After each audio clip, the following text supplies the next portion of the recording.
ন্যায্য বিচার চাই, আমি ন্যায্য অধিকার চাই। আমি ন্যায্য জমি আমার যেভাবে আমি খাড়ো ভাজে কাগজে পাবো, কাগজে যেভাবে পাবো আমি সেভাবে চাই। আমি কারোর দালান কোঠা দেখি না, আমি যেভাবে আমার কাগজ আছে সেভাবে আমি জমিটা বুঝাই সরকারের কাছে। আর এত বড় অন্যায় অত্যাচার, আমার 14 লাখ টাকা খরচ, আমি গরিব মানুষ, 14 লাখ টাকা খরচ 22 সাল থেকে 22 তারিখে যে স্থানীয় চেয়ারম্যান মেম্বার আপনাদের কোনো সমাধান করে দিতে পারবে? চেয়ারম্যানের কাছে চেয়ারম্যান বড় করেছে আমার স্বামীকে, চেয়ারম্যান আমার স্বামীকে বড় করেছে।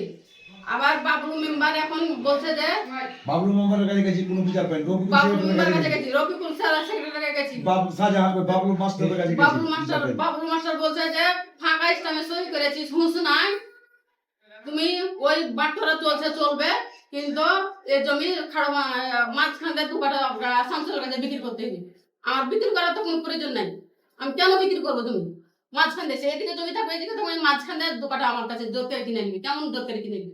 আমার তো জমি বিক্রি করার কোনো প্রয়োজন নেই।